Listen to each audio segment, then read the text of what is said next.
Ya, kembali lagi bersama Bitok, bicara apa saja bersama Profesor Hanif dan Mas Adam. Prof, kita lanjutkan lagi, Prof. Jadi untuk kita nih fokus pada UT tuh. Jadi untuk UT sendiri kualitas pendidikan seperti apa yang ditawarkan agar bisa mencetak SDM yang handal?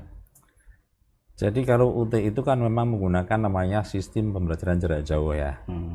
Nah, pembelajaran jarak jauh itu intinya begini. Jadi kita interaksi dengan mahasiswa itu menggunakan media. Kalau langsung itu kan begini. Jadi dosen datang ke ruang kelas, terus mahasiswanya itu datang di situ, terus materi disampaikan lewat ruang kelas. Itu namanya tatap muka. Lah kalau UT itu kan ruangannya nggak ada. Kita nggak punya ruang kelas. Ruangnya itu alam raya ini ruangannya kan gitu kan ya. Nah, terus materinya itu kemudian kita tulis. Kita tulis. Nah, orang menyebut namanya modul. Tapi bahasa resminya itu namanya buku materi pokok. Nah, jadi materi pokok, materi kuliah yang pokok itu kita tulis di dalam buku materi pokok itu. Nah, buku materi pokok itu ditulis dengan serius. Jadi tidak sekedar kita tulis kayak dosen mengajar di ruang kelas, hanya pointers-pointersnya gitu, ya dalam PPT yang berapa halaman. Satu semester itu barangkali hanya 100 halaman PPT. Iya. Kalau ditulis dalam bentuk yang ukuran font itu ya 12 dengan kertas ukuran A4 itu mungkin hanya 50 halaman kali itu ya. Ya.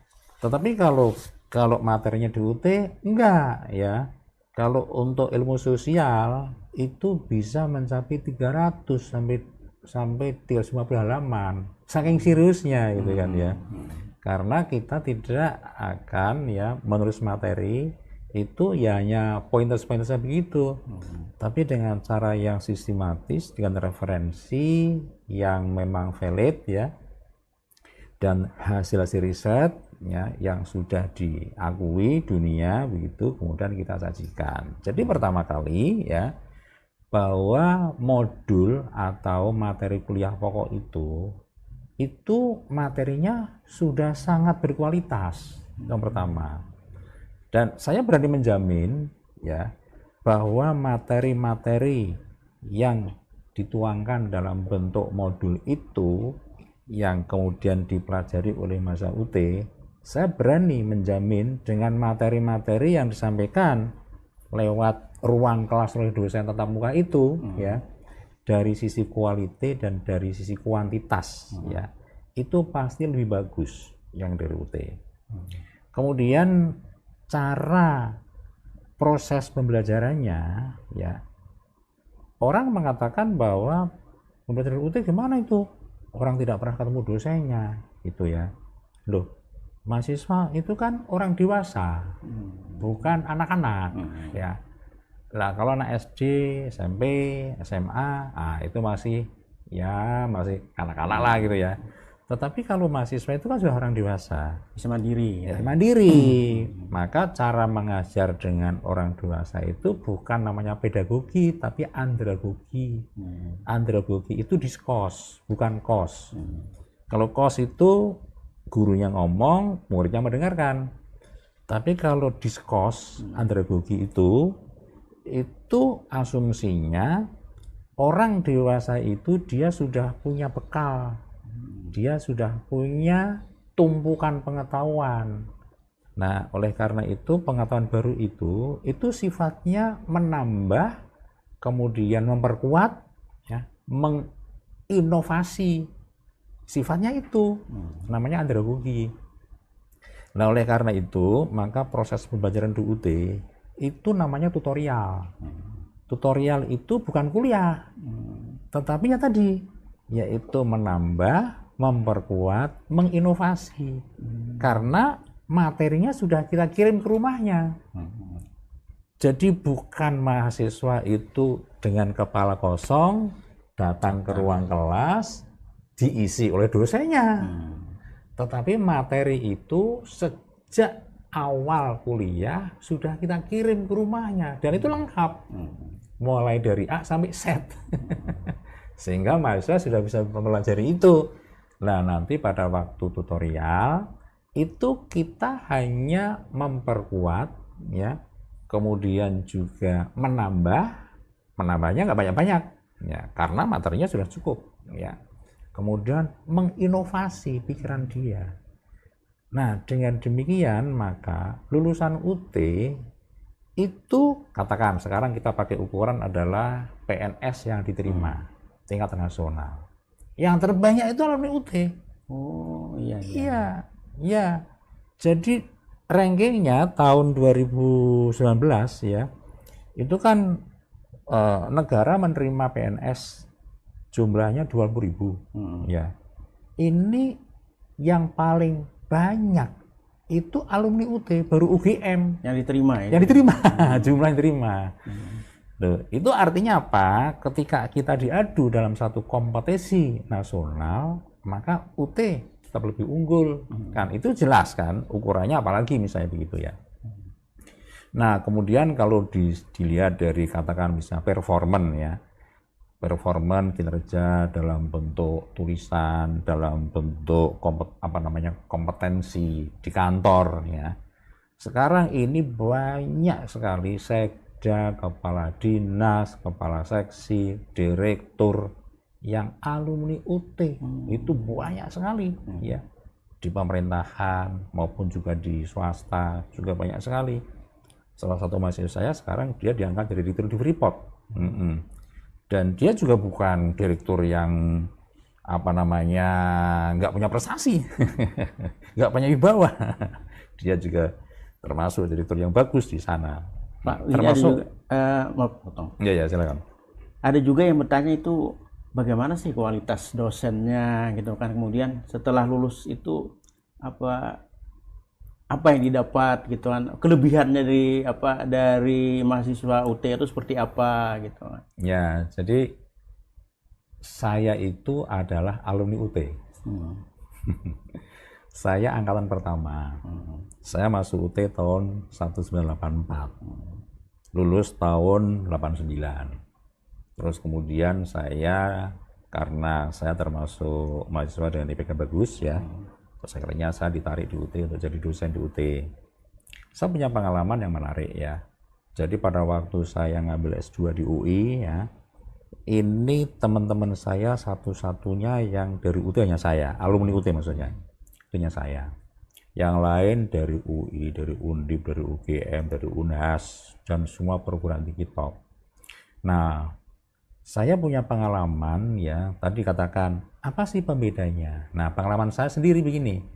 Jadi di UI pada tingkat S2 itu banyak diberikan tugas-tugas. Tugasnya itu untuk mereview buku-buku. Jadi dosen UI itu gaya begini. Jadi ketika ada seorang dosen pulang dari Amerika, dia bawa buku. Kemudian pamerkan. Ini buku yang sangat bagus dan kamu harus tahu. Sekarang saya beri tugas. Hanif baca chapter 1. Adam baca chapter 2. Mas Tito baca seterusnya. Nah, waktu itu ada 20 mahasiswa sampai akhirnya habis.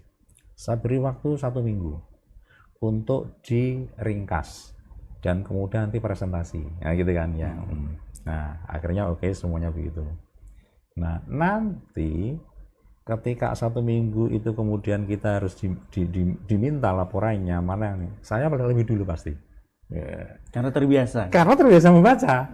Iya. Teman-teman, ini karena tidak terbiasanya mendengarkan. Menerima. Maunya mendengarkan doang gitu kan ya. Ya. Jadi saya duluan. Begitu juga nanti kalau waktu presentasi, teman-teman itu masih ini ya, masih draft yang belum siap untuk presentasi begitu kan. Saya ditanya, "Nif, gimana Nif? Kamu udah siap? Siap. Sudah siap. Saya sudah siap semuanya." Sialan kamu katanya. Kok kamu cepet banget. Itu contoh ya. Jadi itu kelebihan kalau kita itu sudah terbiasa dan belajar membaca mandiri begitu. Nah, teman-teman itu baru ya waktu S1 barangkali membaca ya. Tetapi kan membacanya itu kan artinya inisiatif sendiri ya, bukan karena dipaksa oleh satu sistem. Tapi kalau saya ini kan dipaksa, karena kalau saya nggak membaca nggak lulus, ya, karena materinya harus saya baca, gitu kan. Nah, jadi karena saya kuliahnya dengan cara membaca begitu, otomatis itu menjadi habit saya. Jadi saya itu setiap hari harus saya membaca. Nah, waktu itu saya jadi guru SD, saya diuntungkan. Jadi diuntungkan begini, pada waktu saya kuliah di UT itu, saya dikasih tugas oleh kepala sekolah saya itu ngajar kelas 1. Kelas 1 SD itu kan jam 10 pulang. Nah, kalau di SD itu kan pulangnya jam setengah 1. Jadi jam 10 sampai jam 1 saya pakai membaca. Ya, jadi saya diuntungkan di situ itu ya. Jadi setiap hari saya itu bisa membaca modul itu mulai jam 10, saya nggak keluar dari ruangan sampai jam setengah 1. Saya baru keluar. Jadi ada 2,5 jam saya pakai untuk membaca. Nah, dengan cara seperti itu, maka alhamdulillah nilai saya nggak ada, yang namanya C nggak ada, ya hanya A dan B. Kemudian bagi Adam, ini kenapa akhirnya memutuskan kuliah di UT?